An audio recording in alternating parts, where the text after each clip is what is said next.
اور نفس کے خواہشات سے رکنے کے لیے کر دیتا ہے. لیکن جو بعض باقی اعضاء ہیں وہ اسی طریقے سے اس کی آنکھیں، اس کی زبان، اس کے کان، اس کے ہاتھ وہ ویسے ہی کھلے رہے ہیں جیسے کہ رمضان المبارک سے پہلے ہیں.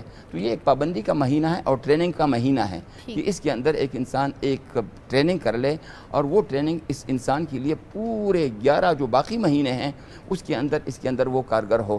تو رب صائم کے بہت سارے روزہ دار ایسے ہیں کہ ان کے روزے سے صرف اس کو پیاس اور بھوک ہے. اور رب قائم لیس من قیامہ الا السحر، بہت سارے لوگ ساری رات کھڑے رہتے ہیں، جگراتا کرتے ہیں، لیکن ان کے رات کے جاگنے کا کیا فائدہ ہے سوائے اس کے کہ وہ اپنے آپ کو تکلیف دیتا ہے اور وہ رات وہ جاگ لیتا ہے. تو اس سے رسول اللہ صلی اللہ علیہ وسلم نے اپنی عملی زندگی کے اندر یہ سکھایا ہے کہ یہ ایک تربیت کا مہینہ ہے. لہٰذا انسان کے وہ سارے اعضاء اسی طریقے سے وہ حرام سے تو مکمل طور پر پابندی ہیں، لیکن یہ حلال چیزیں بھی اس کے اندر اس کے اوپر بھی پابندی آ جاتی ہیں. جب یہ انسان اپنے آپ کو اس کا پابند کر لیتا ہے تو اس کے بعد پھر اس کے اثرات اسی طریقے سے دور رس ہوتے ہیں ان سے. اسی لیے فرمایا رومی صاحب نے کہ گوش و بندو چشم و بندو لب بند گر نبینی سر حق برما بخند. وہی رمضان کے اندر جیسے کھانے پینے سے آپ بند ہوتے ہیں، نفسانی خواہشات سے بند ہوتے ہیں، سارا کچھ آپ کے پاس حلال بھی موجود ہے اور موقع بھی ہے، لیکن آپ اس سے رک جاتے ہیں. تو پھر یہ ہے کہ اگر آپ اپنے کانوں کو اسی طریقے سے پرہیز میں رکھیں، اپنی آنکھ کو اسی طریقے سے حرام سے پرہیز میں رکھیں، اپنے باقی جو اعضاء ہیں وہ زبان کو بھی اسی طرح جس طرح دانتوں کا ایک تالا ہے اور ہونٹوں کا دوسرا تالا زبان کے اوپر ہے، وہ تالا آپ کا اسی طریقے سے وہ فحش گوئی سے گالم گلوچ سے اس سے وہ بند ہو جائے. پھر اس کے بعد جو روزے کا اصل راز اور سر اور مقصد ہے جو کہ تقویٰ ہے حدیث کے قرآن کے مطابق، اگر وہ حاصل نہ ہو جائے تو پھر یہ ہے کہ پھر مجھ سے گلہ کر لینا. یہ رسول اللہ صلی اللہ علیہ وسلم نے روزے سے متعلق جو خاص احکامات ہیں آپ نے بڑے خوبصورت طریقے سے ان پہ روشنی ڈالی. ڈاکٹر طاہر صاحب، روزہ ہماری شخصیت کی تعمیر کے لیے تو اہم ہے، ہمارا روزہ معاشرے کے لیے یا معاشرے کے دوسرے لوگوں کے لیے خیر کا باعث کیسے بن سکتا ہے؟ بسم اللہ الرحمن الرحیم. بہت شکریہ. جیسا کہ ڈاکٹر صاحب نے پہلے فرمایا کہ ہم پی ٹی وی کے شکر گزار ہیں کہ انہوں نے رمضان کی ان بابرکت ساعات میں کوئی اچھے پروگرام شروع کیے ہیں تعلیمی، تربیتی، دینی انداز کے. تو اللہ ان کے کرنے والوں کو بھی اجر دے اور سیٹنگ کرنے والوں کو بھی، اور جو آ کے بیان کرتے ہیں ان کو بھی اللہ اجر دے. روزہ جو ہے نا یہ انفرادی عبادت نہیں ہے، حقیقت میں یہ ہے اجتماعی عبادت. یہ پوری سوسائٹی کو بیک وقت کسی نہ کسی کام پہ لگاتی ہے. مثال کے طور پہ ہم سحری کے وقت پورے پاکستان میں بلکہ پوری دنیا میں آپ کہہ لیں ایک ہی ٹائم پہ روزہ بند ہو جاتا ہے. جی بے شک، بالکل اسی طرح افطاری اسی وقت پہ ہوتی ہے. بالکل. اگر آپ کو کوئی یہ کہے عام دنوں میں کہ فجر کی اذان سے بھی پہلے آپ نے کھانا ہے اس کے بعد نہیں کھانا ہے، تو کون مانے گا اس کو؟ کوئی بھی نہیں. نہ کوئی اٹھ سکتا ہے نہ کوئی مانتا ہے. لیکن جیسے ہی حکم الہی آتا ہے اسی دن ہم فجر کی اذان سے پہلے سب کچھ بند کرتے ہیں. تو جو معاشرتی تربیت ہے نا، جو اجتماعی تربیت ہوتی ہے، اس میں یہ ہوتا ہے کہ آپ ایک انسان کو کچھ نہیں سکھا رہے ہوتے بلکہ آپ انسانیت کو پوری انسانیت کو، پوری ٹیم کو، پورے شہر کو، پورے علاقے کو کچھ سکھا رہے ہیں. تو اس میں دو قسم کی چیزیں سکھائی جا رہی ہیں. ایک روحانیت سکھائی جا رہی ہے اور دوسری جسمانیت سکھائی جا رہی ہے روزے میں، اور سب کو برابر سکھائی جا رہی ہے، بچوں، بڑوں، عورتوں، سب کو. وہ اس طرح کہ پورا ایک مہینہ آپ نے ٹائم ٹیبل چینج کر لیا. جی. پورا ایک مہینہ جب آپ کا ٹائم ٹیبل چینج ہوتا ہے تو آپ کے گھر میں جو بچے ہوتے ہیں جو ابھی 5 سال 7 سال یا 10 سال کے ہوتے ہیں، وہ کیا سیکھ رہے ہوتے ہیں؟ انہیں کہنا کچھ نہیں پڑتا، وہ پریکٹیکل سیکھ رہے ہوتے ہیں کہ ہمارے ماں باپ یا ہمارے بڑے اس وقت اٹھ کے کیا کر رہے ہیں. اور جو پریکٹیکل ٹریننگ ہوتی ہے نا، اصل وہ ہوتی ہے. اگر آپ کتابوں کو رٹا لگواتے رہیں تو کچھ نہیں ہوتا. اگر آپ کو پریکٹیکل کسی کو کروا دیں تو وہ ساری زندگی اسے یاد رہتا ہے. تو اللہ تبارک و تعالیٰ نے ایک مہینے میں یہ پریکٹیکل اور یہ ٹریننگ کروائی ہے کہ اس ایک مہینے میں آپ نے اپنے پیٹ کو ان جائز چیزوں سے بچانا ہے جو عام دنوں میں میری طرف سے آپ کو اجازت ہے. ٹھیک ہے. جائز چیزوں سے. یہ ہو گیا ایک روزہ. ٹھیک ہے. اور یہ ایک تربیت ہو رہی ہے کہ پیٹ کو اگر ہم 1 مہینے کے لیے جائز چیزوں سے بچا رہے ہیں تو باقی 11 مہینے کم از کم ناجائز چیزوں سے تو بچائیں نا. بالکل. اور اگر یہ ٹریننگ کامیاب نہ ہو تو پھر جیسے ہی چاند نظر آتا ہے تو سب کچھ الٹا ہو جاتا ہے. ایک دوسرا یہ کہ یہ روح کا بھی روزہ ہے، جسم کا بھی ہے، روح کا بھی ہے، یعنی دل کا روزہ ہے. وہ اس طرح ہے کہ نبی اکرم صلی اللہ علیہ وسلم نے حدیث قدسی میں فرمایا ہے کہ اللہ تعالیٰ فرماتا ہے کہ بنی آدم کے سارے کام کا اجر ملے گا، لیکن روزہ میرے لیے ہے، میں ہی اس کا اجر دوں گا. یعنی روزے کو اللہ نے اپنی طرف منسوب کر لیا کہ میں خود اس کا اجر دوں گا. اس کی وجہ کیا ہے؟ وجہ یہ ہے کہ روزہ انسان کے اندر دل کی کیفیت کو چینج کرتا ہے. مثال کے طور پہ کیسے حضرت؟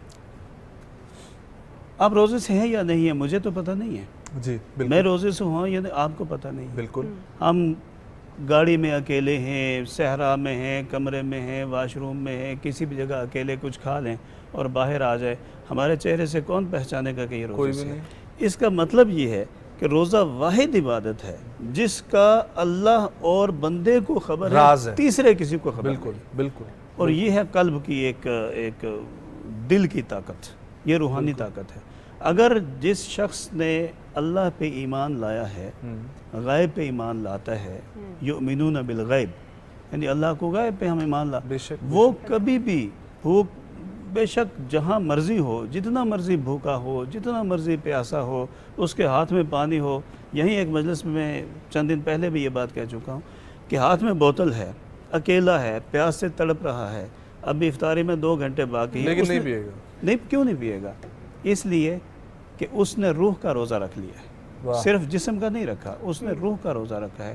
اور یہ وہ تربیت ہے جو انسان کو پورے معاشرے میں ایک بہترین انسان بناتی ہے کہ اگر یہاں آپ اللہ سے جو ڈرتے کنٹرول ہیں، دیتی ہے نا انسان کی اپنی کیفیت کے اوپر، اپنے نفس کے اوپر. اگر آپ یہاں ڈر رہے ہیں تو باقی معاملات میں اللہ نہیں دیکھ رہا.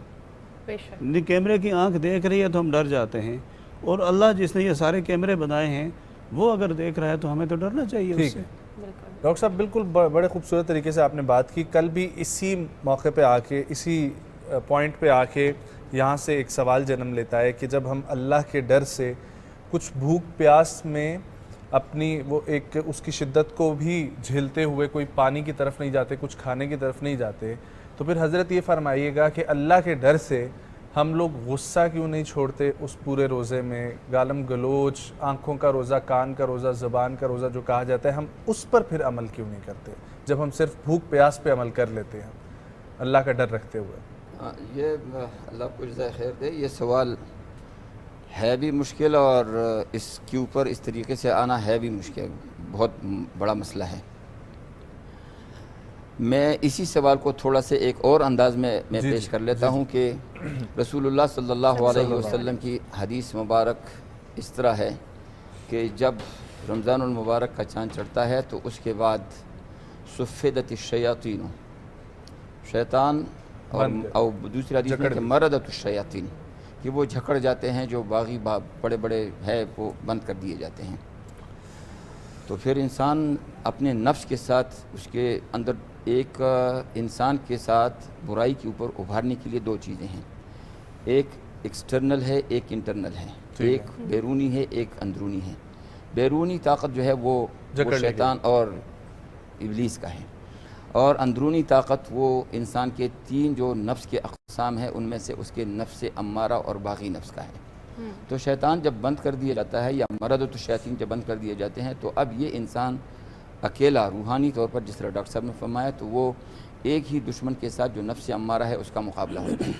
اب یہ مقابلہ اس کے لیے اس وقت ہے بھی آسان اگر وہ چاہے کہ وہ اس طرف وہ آئے، لیکن یہ ہم دیکھتے ہیں کہ رمضان المبارک کے اندر لوگ برائی سے منع کیوں نہیں ہوتے جبکہ شیطان بند ہے. مسئلہ بنیادی طور پر یہ ہے کہ 11 مہینے شیطان اور نفس امارہ اس انسان کے اوپر اتنا کام کر چکا ہوتا ہے، بہت سارے لوگوں کے اوپر، اکثریت کے اوپر، اور میں اقلیت کی بات نہیں کروں گا جو اللہ تعالیٰ کے بندے ہیں، الا عباد اللہ الصالحین، کہ وہ بالکل نفس کے یا شیطان کے رہ جاتے ہیں. اور نفس اور شیطان کے رہ جاتے ہیں تو پھر یہ 11 مہینے ان کو اتنی برائی کے اوپر اس کو طاقت دی ہوتی ہے کہ جب یہ مہینہ آ جاتا ہے پھر یہ کوشش بھی کرتا ہے لیکن وہ پیچھے سے دھکا اتنا ہوتا ہے کہ پھر آپ کو ضرورت نہیں پڑ رہی ہوتی اس کے مزید دھکے. وہی پچھلے اثرات وہ اس رمضان المبارک کے اندر بھی اس برائی کے اسی طریقے سے وہ ظاہر ہوتے ہیں. یہ انسان کوشش کرتا ہے کہ اپنے اس راستے کو وہ تبدیل کرنے کی کوشش کریں. اب وہ 30-29 دن میں جب وہ تبدیلی کے اوپر تقریباً آ جاتا ہے تو اس میں یہ ہے کہ ایک دم اگلا چاند پھر چڑھ جاتا ہے شیطان اور پھر وہ کھل جاتا ہے اور پھر 11 مہینے کے لیے آپ وہی روش اختیار کر جاتے ہیں. پروفیسر صاحب ایک چیز اگر میں یہاں پہ ایڈ کر لوں میں چاہوں گی آپ اس کو بھی ایڈریس کرتے کہ یہ 30 دن تو ہمارے لیے مخصوص ہوتے ہیں کہ ہم نے روزے ضرور رکھنے ہیں لیکن کوئی عذر ہو تو روزہ چھوڑا جا سکتا ہے اور اس کا پھر یہ ہوتا ہے کہ آپ نے غریبوں کو کھانا کھلانا ہے یا ضرورت مندوں کو یا اس کے لیے طریقہ موجود ہے. کچھ افراد بزرگ ہر گھر میں ہوتے ہیں اور لیٹ سپوز کہ اگر کسی بزرگ کو کوئی بیماری نہیں ہے لیکن ظاہر ہے ایج فیکٹر کی وجہ سے بھوک پیاس برداشت کرنا بھی مشکل ہے تو کیا ہم یہ کہہ سکتے ہیں کہ بزرگ ہونا یا زیادہ ایج ہونا ایک عذر موجود ہے اس بنا پہ اگر وہ روزہ نہ رکھیں تو یہ عمل درست ہے؟ وہ تو قرآن کی صریح اور واضح آیت ہے. جہاں فرضیت کی آیت آئی ہے اس سے اگلی جو آیت ہے اسی آیت کے اندر اللہ تبارک و تعالیٰ نے یہی فرمایا ہے کہ جو لوگ روز اس زمانے کے اعتبار سے ہیں اور وہ آیت اس وقت بھی وہ اپلیکیبل ہے اس کے اوپر عمل کیا جا سکتا ہے کہ جو لوگ روزے کی طاقت رکھتے ہیں اور وہ روزہ نہ رکھے تو اس کا فدیہ اس زمانے میں اس لیے کہ فقراء اور مساکین اس وقت ان کی زیادہ ضرورت تھی. جب وہ فقر اسلام سے اٹھ گیا تو پھر یہ حکم ان لوگوں کے لیے کہ جن کی طاقت ہے روزے رکھنے کی بھی اور فدیہ دینے کی بھی تو وہ فدیہ کی جو بات ہے وہ منسوخ ہو گئی عمل کے طور پر ان لوگوں سے.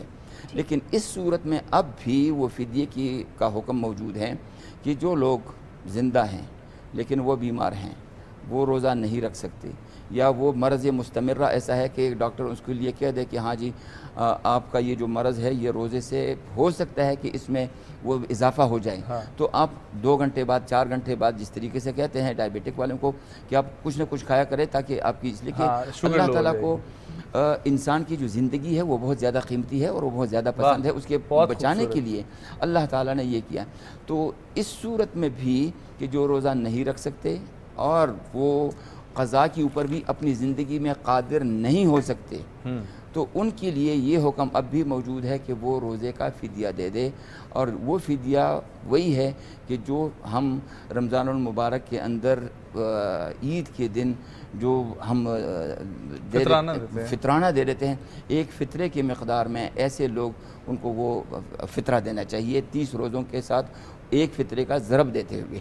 تو وہ مسکینوں کو کھانا وہ کفارے کی بات ہم نہیں کر رہے ہیں یہ عذر کی بات ہم کر رہے ہیں اس لیے کہ کفارے کے اندر اور چیزیں ہیں. وہ شخص ہے کفارے والا کہ جو روزے کی طاقت رکھتا ہے قصداً ارادتاً روزہ نہیں رکھتا روزہ چھوڑ دیتا ہے روزہ توڑ دیتا ہے تو وہ جرم ہے. لیکن اس صورت میں یہ جرم نہیں ہے اس لیے کہ یہ شخص ابھی وہ بیمار ہے وہ صاحب عذر ہے تو الضرورات تبیح المحظورات. اچھا حضرت کفارے کی طرف بھی پھر روشنی میں چاہوں گا ڈاکٹر صاحب وہ فرما دیتے ہیں ٹھیک ہے کہ اگر کوئی جان بوجھ کر روزہ چھوڑ دیتا ہے تو وہ کفارے کی طرف پھر کیا ہے؟ کیونکہ حضرت مجھے تو یہ لگتا ہے میں آپ کی بات یہ جو آپ کی یہ بات جس طرف نکل پڑی ہے نا وہ فقہی مسائل کی طرف چلی گئی. اصل میں روزہ مسلمان چھوڑتا ہی نہیں. پہلی بات تو یہ ہے حضور اکرم صلی اللہ علیہ وسلم نے فرمایا کہ جو شخص جان بوجھ کے روزہ چھوڑتا ہے اگر وہ ساری زندگی روزہ رکھتا رہے ہمیشہ روزہ رکھ لے تو اس ایک روزے کے برابر نہیں ہو سکتا جو اس نے جان بوجھ کے چھوڑا تھا. اب اس کے بعد یہ بحث ہی ختم ہو گئی کہ یار ایک مسلمان ہو کے وہ روزہ چھوڑے گا. ہاں چھوڑتے ہیں دنیا تو اور بھی بہت کچھ کرتی ہے شیطان جو اسی لیے ہے. اس کا اب یاد قرآن پاک کی آیت کی روشنی میں اس کا جو جان بوجھ کے چھوڑے ہوئے روزہ کا کفارہ ہے وہ سب سے پہلے یہ ہے کہ غلام کو آزاد کرے. غلام تو اب اس دور میں غلام کا وہ سسٹم اگر نہیں ہے تو پھر وہ 60 مسکینوں کو کھانا کھلائے. کھانا وہ کھلائے من اوسط ما تطعمون اہلیکم جو کھانا ہم 3 ٹائم اپنے گھر میں کھاتے ہیں